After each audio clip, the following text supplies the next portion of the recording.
रुक जाओ भीम। प्रतिक्रमण।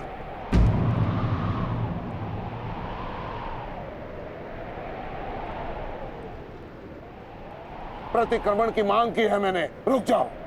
और मुझे प्रतिकार की मांग है आचार्य, प्रतिकार की।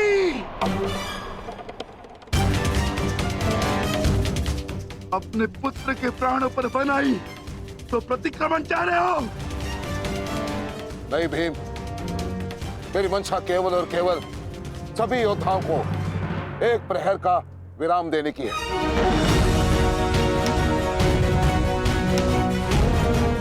जिसकी आवश्यकता तुम्हें भी है।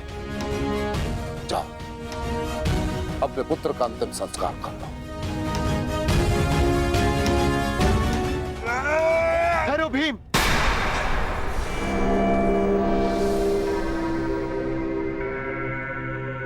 हम में और कौरवों में अंतर है भीम। गुरु द्रोण ने प्रतिक्रमण की मांग की है और हमें उनकी इस मांग का सम्मान करना होगा।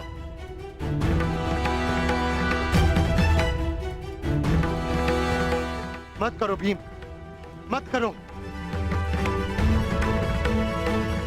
छोड़ दो भीम, छोड़ दो इसे।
अश्वत्थामा, तुम ठीक तो हो पुत्र? पिताश्री,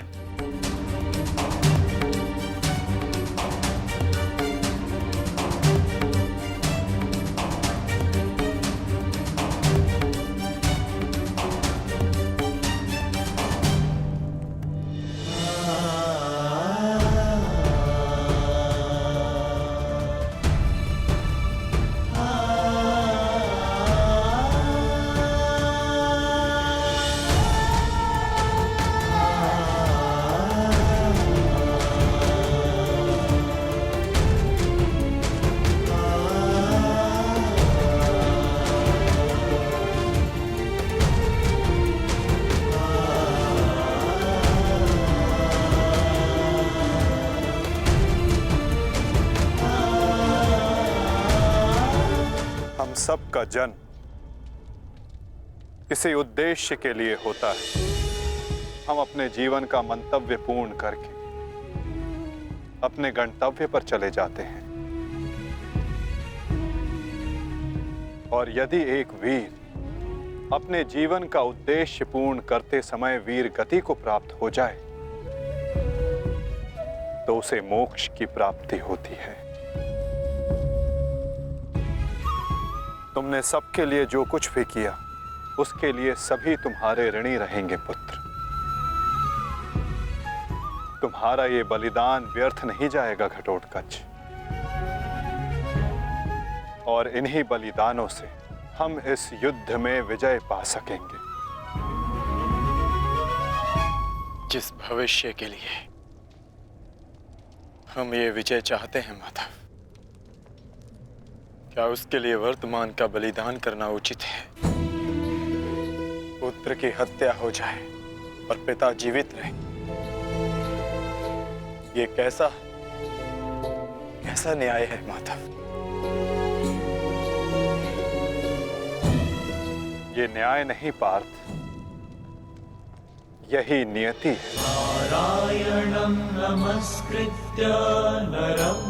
धर्म स्थापना के लिए जिनका बलिदान आवश्यक है उन्हें अपना बलिदान देना होगा पार्थ, और जिनका जीवन आवश्यक है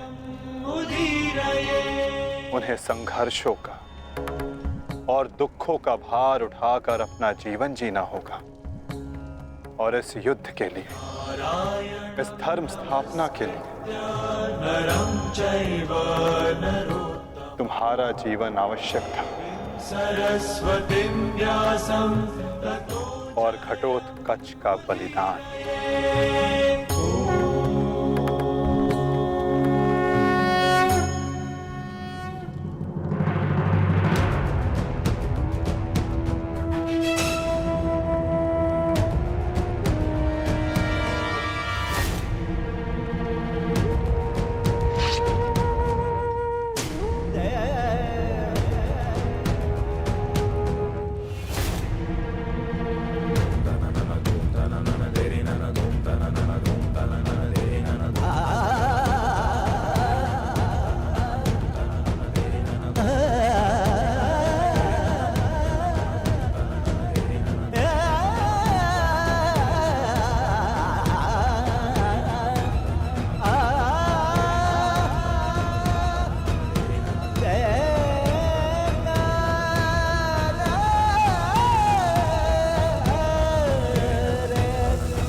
बहुत हो गया प्रतिक्रमण, अब प्रतिकार होगा। प्रतिकार होगा विकोदर, और वो भी उचित स्थान पर। और अब हमारा लक्ष्य होगा कौरव सेनापति द्रोण।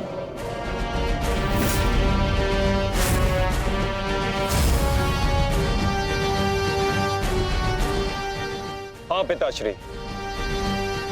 कर्ण के पास केवल एक ही अस्त्र था अर्जुन के विरुद्ध, और वो उसका प्रयोग कर चुका है।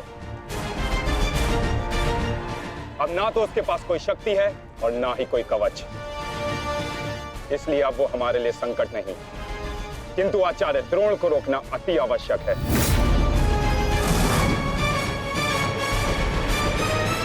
उन्होंने आज भी हमारी सेना को बहुत भारी क्षति पहुंचाई है। अब द्रोण का वध आवश्यक है।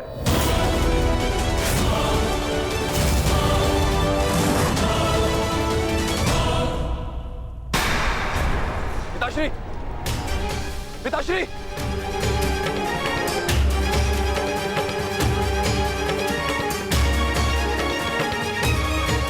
मैं कायरों की भांति युद्ध भूमि छोड़कर नहीं जाऊंगा। मैंने मित्र दुर्योधन को वचन दिया और मैं अपना वचन नहीं तोड़ सकता।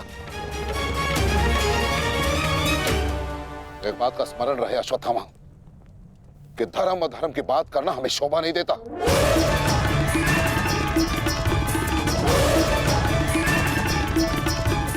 स्मरण है तुम्हें, युद्ध भूमि में क्या हुआ? भीम तुम्हारा वध करने वाला था पुत्र, उसने यदि आज नहीं किया तो कल अवश्य कर देगा। मेरे पास तुम्हारे मृत्यु देखने का साहस नहीं है, उतनी शक्ति नहीं है मेरे पास, उतनी शक्ति नहीं है मेरे पास पुत्र। यदि तुम चाहते हो कि मैं यह युद्ध लड़ूं, तो तुम्हें युद्ध भूमि का त्याग देना होगा।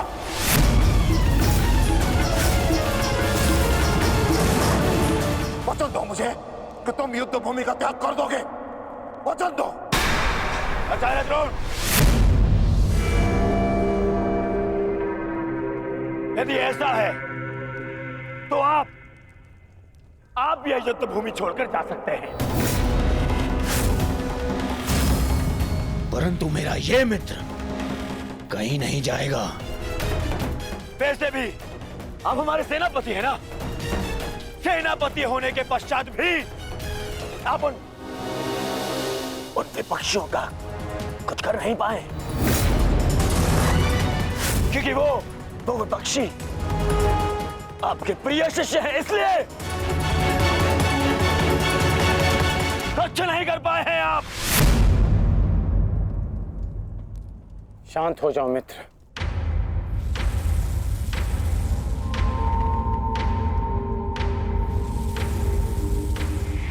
मित्र दुर्योधन सत्य कह रहे हैं। मेरे पिता ने पक्षपात किया है। उन्होंने अपने दिए वचन को पूर्ण नहीं किया और इसी कारण आज हमारे परिवार पर प्रश्न उठना आवश्यक है। किंतु एक पक्षपाती पिता का पुत्र होने से अच्छा है कि मैं एक योद्धा की तरह रणभूमि में जाऊं और अपने प्राण गंवा दूं। बस अश्वत्थामा, अपने पिता से इस भांति कटु वचन कहना एक महान योद्धा को शोभा नहीं देता। जो अपने पिता का सबके सामने अपमान कर सकता है, उससे किसी और के सम्मान की आशा नहीं की जा सकती।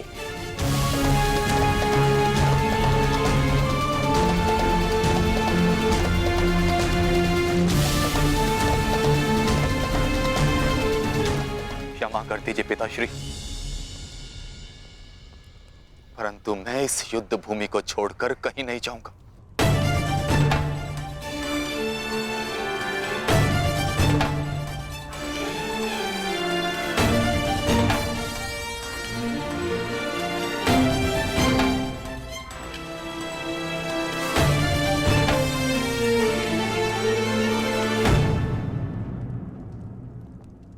तो ठीक है पुत्र,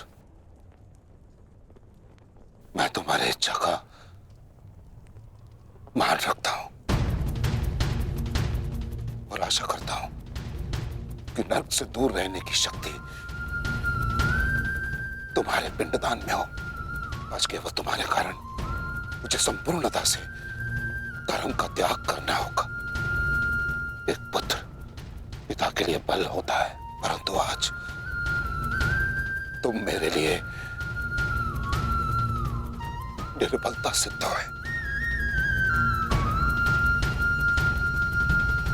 और आप भी सुन लीजिए युवराज, यदि मैंने अपने संपूर्ण जीवन काल में पुण्य किया है तो उन समस्त पुण्यों का मैं कवच निर्मित करता हूं। यदि अपने जीवन में मैंने अपने शिष्यों को समान रूप से देखा होगा तो इस कवच को कोई नहीं फेंक सकता, कोई नहीं। यदि मैंने अपने शिष्यों को संभावना से कम और समर्पण से अधिक शिक्षा नहीं दी होगी तो आज मेरे हाथों से मेरे शस्त्रों को कोई नहीं छीन सकता। इसलिए मैं भारद्वाज पुत्र द्रोण प्रण लेता हूं कि इस कुरुक्षेत्र में जो योद्धा मेरे समक्ष आएगा मैं उसका वध कर दूंगा।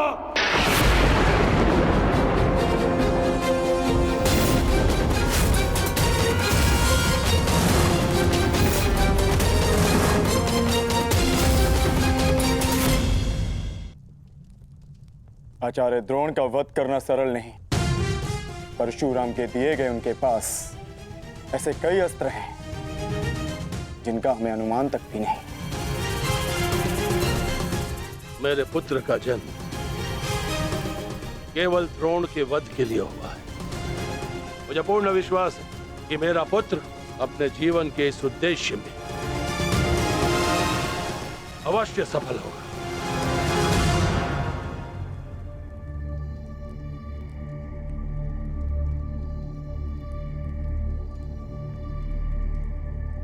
ये युद्ध सरल नहीं है कर्ण। तुम्हें अपना ध्यान केवल युद्ध पर केंद्रित करना होगा। मेरी चिंता का कारण मोह है वृषाली। वो मोह जो बड़े से बड़े योद्धा को निर्बल कर देता है और किसी की निर्बलता शत्रु का सबसे बड़ा शस्त्र न बन जाए। बस इसी बात की चिंता है। तुम्हारी चिंता स्वाभाविक है पार्थ। आचार्य द्रोण का वध करना सरल नहीं है, दृष्टद्युम्न के लिए भी नहीं।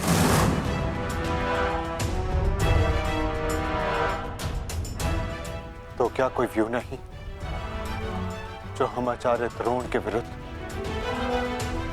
उपयोग कर सके? मैंने कहा कि आचार्य द्रोण का वध करना सरल नहीं। मैंने ये नहीं कहा कि ऐसा करना असंभव है।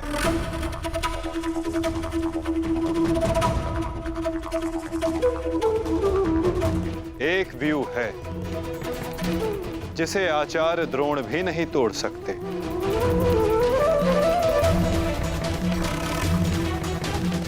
पुत्र मोह व्यू।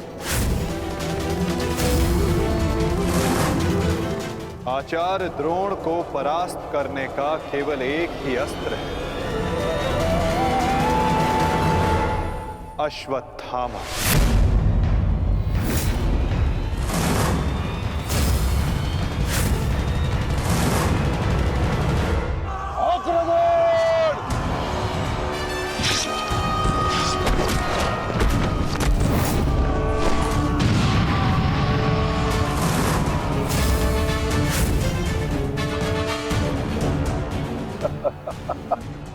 अच्छा है, तीसों भाई एक साथ मेरे समक्ष आ गए। अब नर्क तक की यात्रा के मार्ग में एकाकी अनुभव नहीं करोगे। सावधान भीम।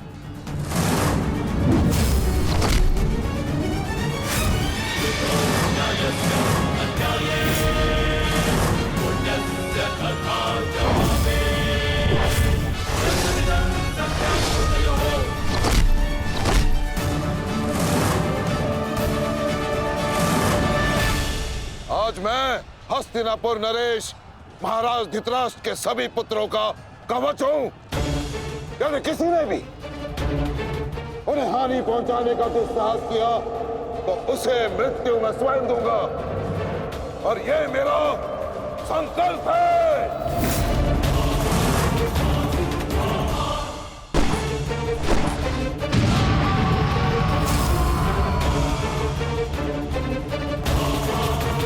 माधव, अश्वत्थामा को घेरने की योजना क्या है?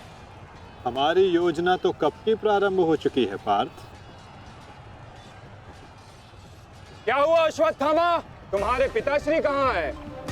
कहीं अपने काल को आता देख कहीं छिप तो नहीं गए? दृष्टद्युम्न! ना आचार्य द्रोण किसी से भयभीत है और ना ही उनका पुत्र। आज अपने पिता के काल का काल मैं स्वयं बनूंगा।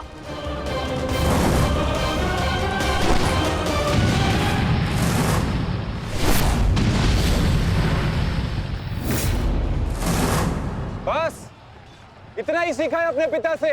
आओ अश्वत्थामा, आज मैं तुम्हें जीवन का पाठ पढ़ाता हूं। भाग कहां रहे हो कायर? साहस है तो द्वंद्व करो। आरती, पीछा करो।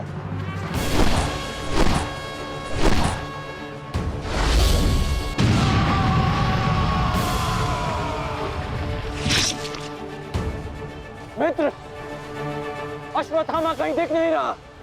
कहीं वो शत्रु के घेरे में घिर ना जाए। तुम आचार्य द्रोण के पीछे जाओ, मैं अश्वत्थामा को खोजता हूँ। ठीक है मित्र, सारथी। चलो सत्यसेन।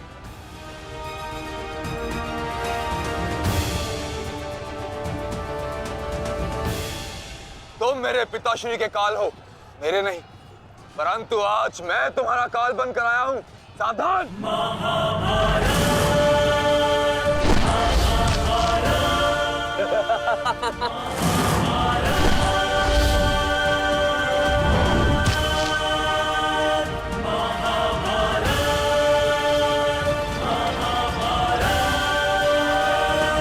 अच्छा हुआ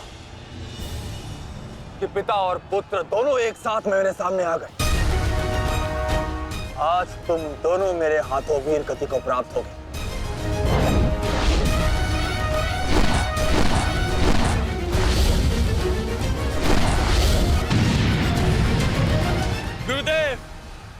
आज तो आपने भीम से अश्वत्थामा को बचा लिया था, किंतु कब तक? अब चाहे हमारा वध कर दो, किंतु हमने भी आज संकल्प लिया है कि मृत्यु दोनों पक्षों में होगी।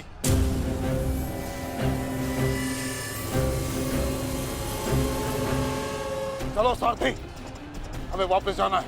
शीघ्र करो। अश्वत्थामा का अश्वत्थामा कहीं दिखाई नहीं दे रहा आचार्य, परंतु कर्ण उसी की खोज में गया है। चलो सारथी।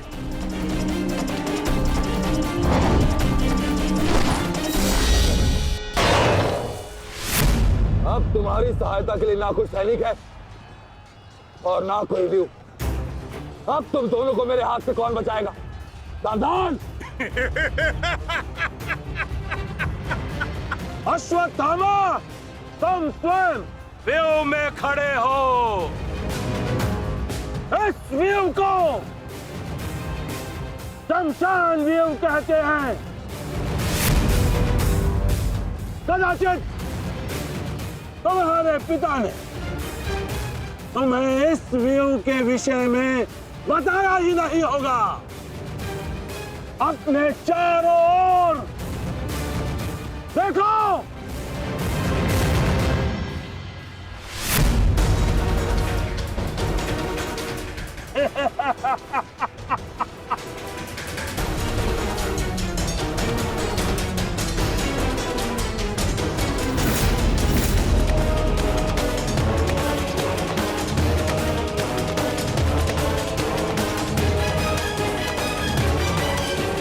अश्वत्थामा, सावधान!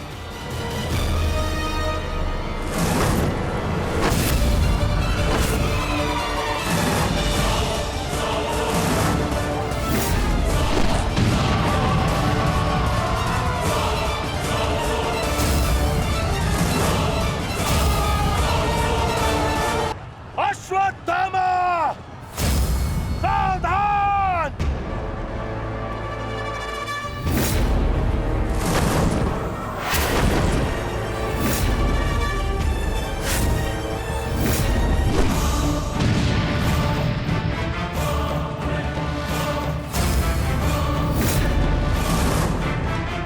दूसरों की चिता के लिए सजाई गई लकड़ी कभी कभी स्वयं को भी जला देती है धृष्टद्युम्न। अर्जुन, अंगराज कर्ण अश्वत्थामा की रक्षा के लिए शमशान व्यू में आ चुका है। हमारी योजना संकट में है।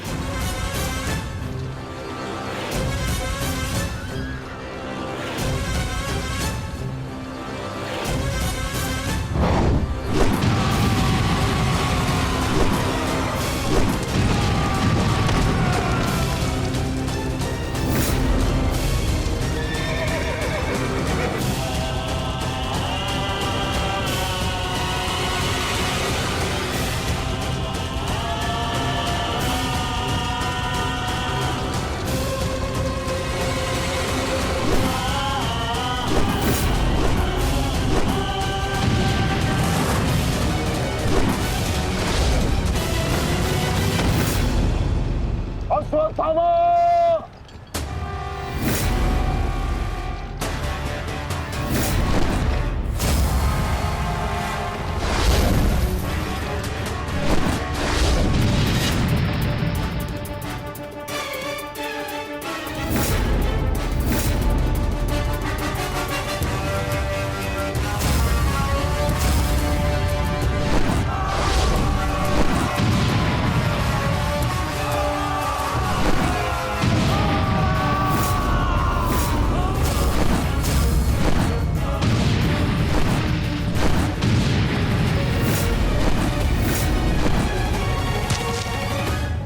अंगराज,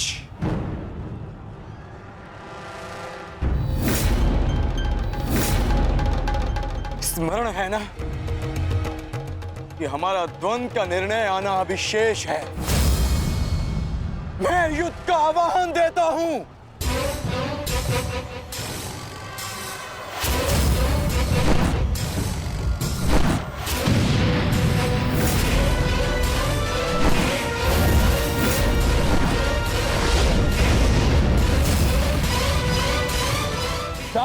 द्रुपद।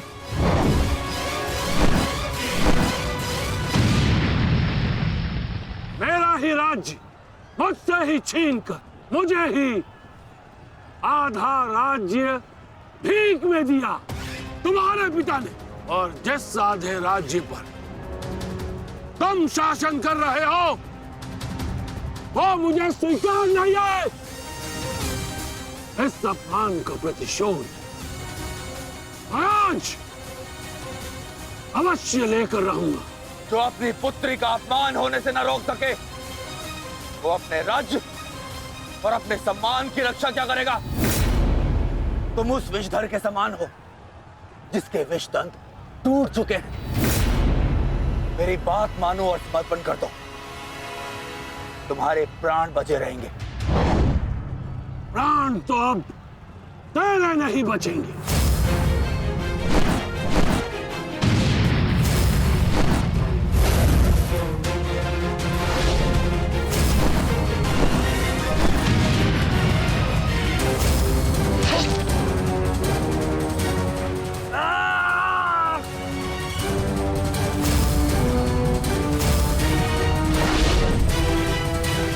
द्रुपद,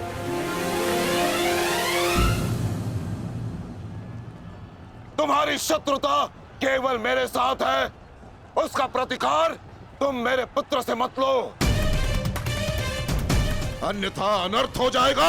तुम्हारी गुरु दक्षिणा में मिला हुआ मेरा आधा राज्य तुमने अपने पुत्र को दिया, तो तुम्हारी शत्रुता का मूल्य भी तुम्हारे पुत्र को ही चुकाना होगा।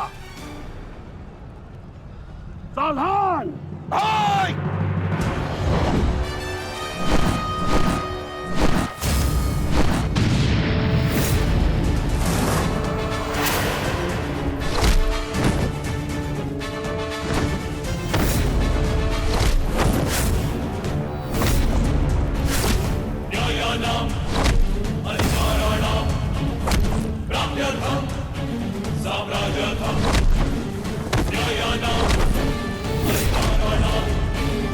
दुर्योधन, भीम ने तुम्हारे और 5 अनुजों का वध कर दिया है और अभी उसकी रक्त पिपासा बुझी नहीं है दुर्योधन। और उस दिशा में देखो, द्रोण द्रुपद नरेश के साथ द्वंद्व में व्यस्त है। अब केवल तुम ही उस भीम को रोक सकते हो दुर्योधन, शीघ्रता करो। तो क्या द्वंद्व बीच में छोड़कर जाओगे दुर्योधन? उसके लिए उनका अनुज पर्याप्त है। आप जाइए, इनके द्वंद्व की कामना मैं पूर्ण करता हूं।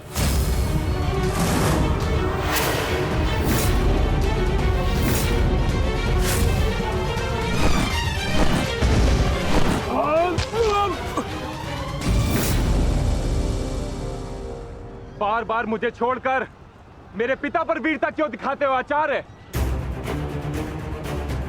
मुझसे द्वंद्व करो, मेरे जीवन का एक ही उद्देश्य है और वो है मेरे हाथों आपका वध। तब तक तुम्हें प्रतीक्षा करनी होगी धृष्टद्युम्न, क्योंकि जब तक द्रोण के हाथों में उसके शस्त्र हैं, स्वयं काल भी उसका वध नहीं कर सकता। और स्मरण रहे धृष्टद्युम्न, तुम्हारे साथ साथ तुम्हारे जीवन का ये उद्देश्य भी उपहास बन के रह जाएगा। शस्त्र त्यागने की क्या आवश्यकता है द्रोण? प्रेम, सम्मान, धर्म तो तुम पहले ही त्याग चुके हो। मेरे पिता तुल्य गुरु और अपने पिता महर्षि भरद्वाज पर तो तुम लांछन भी लगा चुके हो। तुम्हारी आत्मा तो कब की मर चुकी है द्रोण, कब की। अब केवल यह शरीर है, इसे त्यागने का समय आ गया है और वो समय अभी है। सावधान द्रुपद!